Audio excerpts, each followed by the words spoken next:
izin Pak dari Pro 3 RRI untuk dialog pagi ini saya sambungkan sekarang ya dengan presenternya Mbak Hana ya Pak.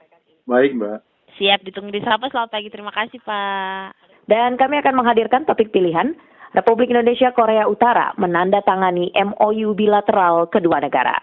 Menteri Luar Negeri RI Sugiono memenuhi undangan Menteri Luar Negeri Republik Rakyat Demokratik Korea RRDK atau Korea Utara Choi Son-hui di Pyongyang Sabtu 11 Oktober. Dalam pertemuan ini, kedua menteri menandatangani nota kesepahaman atau Memorandum of Understanding terkait kerjasama bilateral.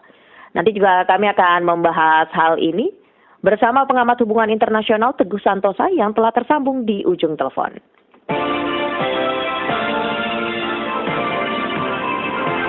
Dialog Pro 3. Pak Teguh, selamat pagi. Selamat pagi Mbak, selamat pagi. Baik, Pak Teguh, apa ini makna strategis dari penandatanganan MOU antara Indonesia dan Korea Utara di tengah situasi geopolitik saat ini? Ya, sebelumnya saya informasikan juga bahwa saya juga baru kembali tadi malam dari Korea Utara. Juga saya melakukan pembicaraan juga dengan partner-partner saya di sana. Karena saya ini kan Ketua Perhimpunan Persahabatan Indonesia Korea Utara. Nah, cuma memang saya tidak sempat bertemu dengan Pak Menlu karena ya kegiatan dia dengan tim protokoler yang berbeda gitu. Tapi kami sama-sama menyaksikan parade militer dalam rangka ulang tahun Partai Pekerja Korea yang ke-80 di lapangan Kim Il Sung Square tanggal 10 Oktober malam itu. Nah, menjawab pertanyaan tadi tentang apa makna dari pembaharuan MOU kedua negara ya di tengah perubahan landscape politik global ya. Saya kira begini, ini adalah satu era di mana kita setiap negara didorong untuk melakukan diversifikasi ya, melakukan diversifikasi kemitraan ya dengan begitu banyak negara lain yang ada gitu. Intinya kita sedang sama-sama didorong untuk menghindarkan ketergantungan yang sangat ya, yang berlebih pada partner-partner tradisional kita selama ini.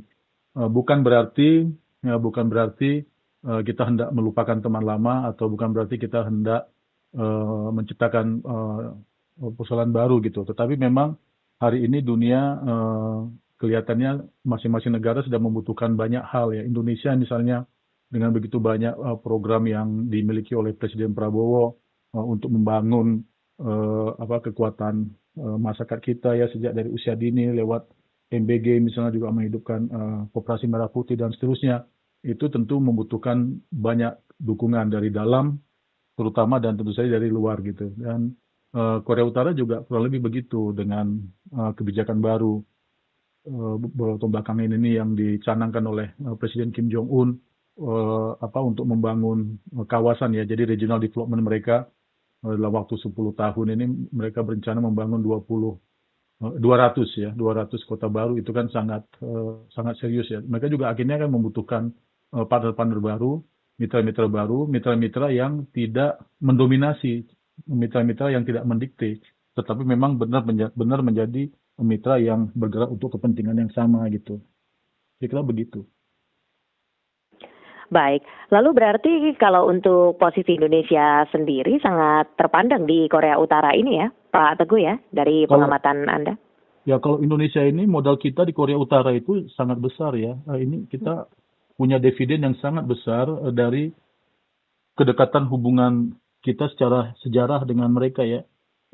Presiden Soekarno dan Presiden Kim Il Sung bukan cuma dua sahabat tetapi juga dua tokoh dunia pada masa itu ya, pada era katakanlah ketika Perang Dingin sedang berada pada puncaknya begitu. Kita sama-sama masih mengingat bahwa Presiden Kim Il Sung dan anaknya Kim Jong Il pernah berkunjung ke Indonesia tahun 65 dan ya secara simbolis itu nanti ditandai dengan bunga Kim Il Sung yang adalah bunga anggrek kita yang diberikan oleh Presiden Soekarno kepada Presiden Kim Il Sung yang sekarang mereka jadikan simbol yang sangat serius gitu, yang dipergelarkan setiap tahun, setiap hari bahkan, dan mereka kembang biakkan dengan lebih baik justru kok saya perhatikan gitu ya.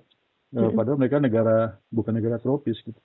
Jadi menurut saya kita sangat baik. Tentu saja ada tantangan-tantangan tersendiri ya antara kita dengan mereka ya. Misalnya kalau kita lihat kemarin-kemarin kan eh, kendala utama itu kan terletak pada tekanan yang diberikan oleh negara tertentu atau superpower tertentu kepada Korea Utara, sehingga sulit bagi Korea Utara maupun negara lain yang ingin menjalin hubungan dengan Korea Utara untuk melakukan apa namanya menjalin hubungan yang serius ya, karena dikhawatirkan itu akan berdampak juga pada negara lain yang ingin bekerjasama dengan Korea Utara. Itu memang tantangan yang sekarang ini masih terjadi.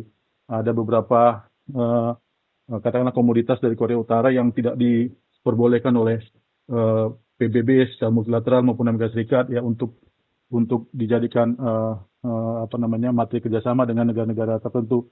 Dan kalau misalnya ada negara atau pelaku usaha yang terlibat dalam katakanlah kerjasama ekonomi tertentu dengan Korea Utara, itu juga nanti akan kena sanksi. Nah, ini yang selama ini sering menjadi masalah gitu. Kalau kita hendak menjalin hubungan yang lebih serius dengan Korea Utara.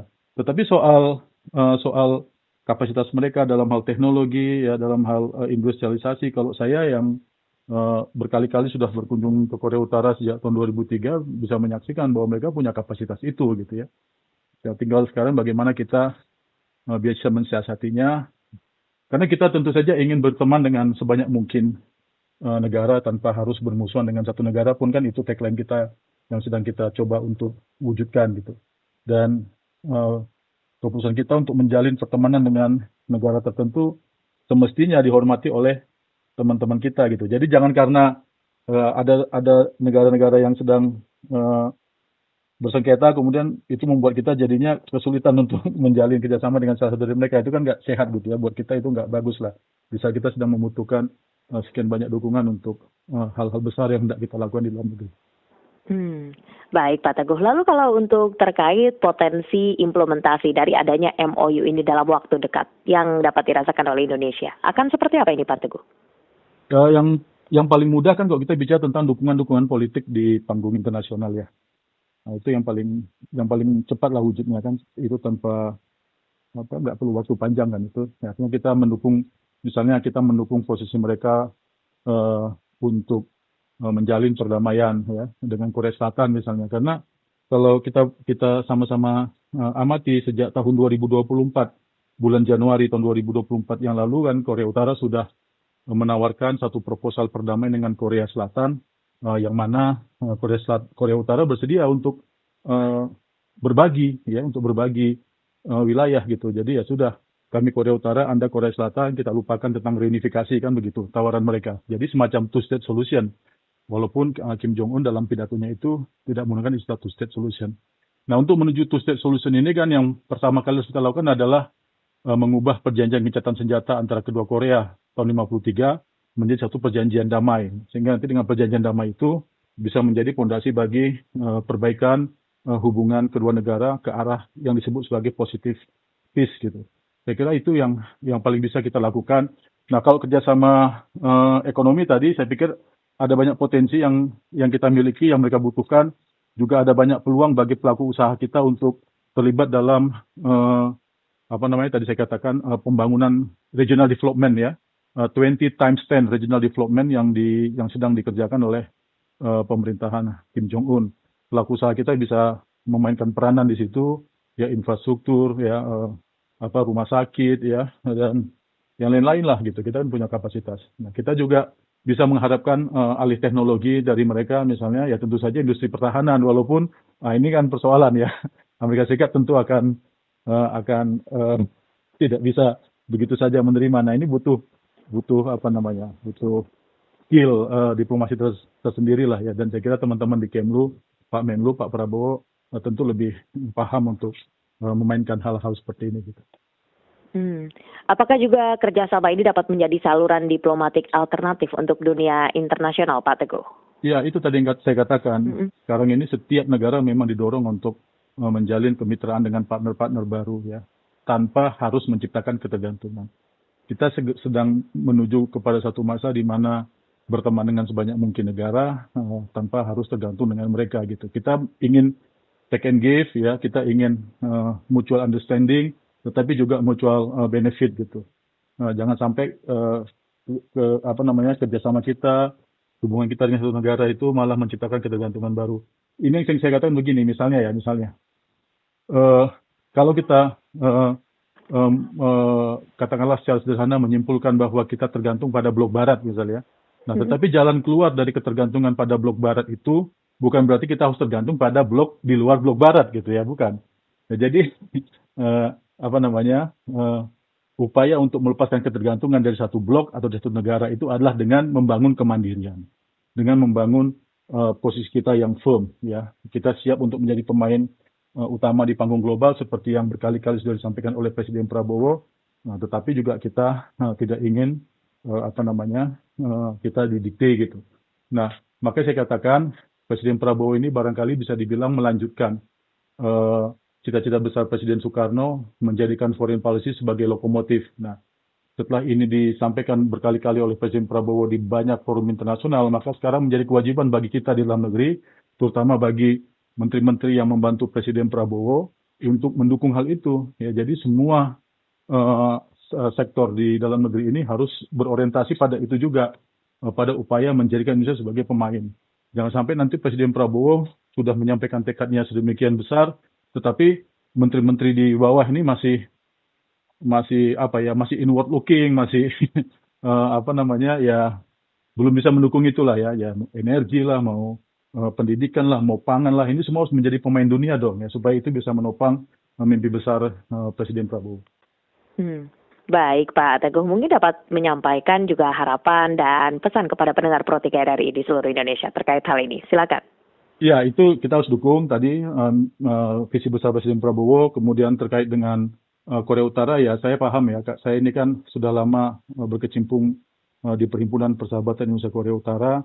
Saya juga sama seperti Mbak, saya juga wartawan awalnya dan sekarang saya juga dosen hubungan internasional. Jadi saya mengikuti dari dekat isu Korea Utara ini. Dan satu hal yang seringkali terjadi itu kan adalah propaganda yang terlalu berlebihan mengenai Korea Utara. Terlalu banyak hal-hal tidak benarnya gitu ya. Yang itu kemudian mempengaruhi persepsi kita setiap kali mendengar kata Korea Utara gitu. Seolah-olah ini ya seperti yang dipropagandakan oleh media barat gitulah. Nah, saya selalu mengatakan bahwa tentu saja tidak ada surga di bumi ini ya. Tentu setiap negara punya kekurangan, sama seperti setiap negara punya kelebihan gitu. Jadi melihat Korea Utara atau mendengar kata Korea Utara kita biasa-biasa saja gitu. Jangan langsung membayangkan suasana dramatik, oh presidennya begini, oh rakyatnya begini, gitu-gitu. Menurut saya itu kita lepaskan dulu. Hal yang paling penting bagi Indonesia hari ini adalah mencari partner sebanyak mungkin yang memang bersedia menjadi partner, bukan menjadi dominator di negara kita ini. Dan kita juga dengan tangan terbuka menawarkan kepada setiap negara manapun termasuk Korea Utara bahwa kita siap menjadi bagian dari proses pembangunan di negara-negara sahabat kita itu. Baik Pak Teguh, terima kasih atas waktunya dan berbincang bersama Pro 3 RRI. Selamat pagi Pak Teguh. Selamat pagi, terima kasih Mbak.